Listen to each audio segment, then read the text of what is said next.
اعوذ باللہ من الشیطان اللعین الرجیم، بسم اللہ الرحمن الرحیم۔ ذکر لا الہ الا اللہ کی کیا اہمیت ہے؟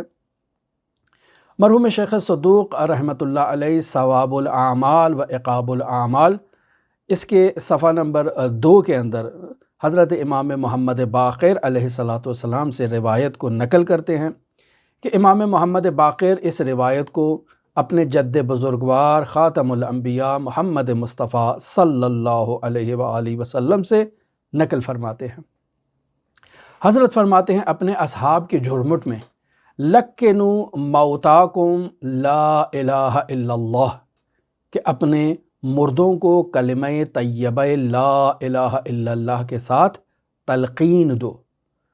اس کی کیا وجہ ہے؟ فرماتے ہیں فَإِنَّهَا تَهْدِمُ الذُّنُوبَ، اپنے مردوں کو جب تم لا الہ الا اللہ کی تلقین کرتے ہو تو یہ کلمہ طیبہ گناہوں کو دھو دیتا ہے، گناہوں کو صاف کر دیتا ہے، گناہوں کو محو کر دیتا ہے، گناہوں کو مٹا دیتا ہے۔ اب جب یہ کلمہ اصحاب نے سنا تو ان میں شوق ایجاد ہوا، ان میں رغبت ایجاد ہوئی، ان میں طلب ایجاد ہوئی۔ فقالوا یا رسول اللہ صلی اللہ علیہ وآلہ وسلم فمن قال فی صحتہ، اے اللہ کے حبیب آپ نے مردوں کو تلقین دینے کی بات کی ہے، وہ فرد جو زندہ ہے، مکمل صحت یاب ہے، صحت و سلامتی سے جو ہے وہ مستفید ہوا ہے، تندرست ہے، ابھی مرا نہیں ہے، بالکل حی و حاضر ہے، تازہ ہے، زندہ ہے، زندگی بسر کر رہا ہے، تو یا رسول اللہ جو اس کلمے کو اس صحت و سلامتی کی حالت میں انجام دیتا ہے اس کے بارے میں آپ کا کیا خیال ہے؟ تو رسول خدا کیا فرماتے ہیں؟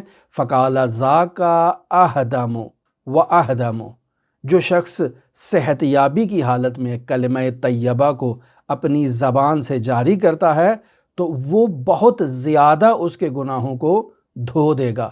یعنی اگر مردوں کو تلقین کی جائے تو مردوں کے گناہ جھڑ جاتے ہیں، تو مردوں کی نسبت اگر زندہ اس کلمے کو انجام دے تو اس کے بدرجہ اولا بطریق اولا اس کے گناہ جو ہیں وہ جھڑ جائیں گے، صاف ہو جائیں گے، مٹ جائیں گے۔ دعا گو ہیں خداوند متعال منجی عالم بشریت حضرت صاحب العصر، صاحب الامر، صاحب الزمان کے ظہور میں تعجیل فرمائے اور ہمیں حضرت کے اصحاب و آبان و انصار کی فہرست میں شمار فرمائے۔ اللہم صلی علی محمد و آل محمد وعجل فرج قائم آل محمد۔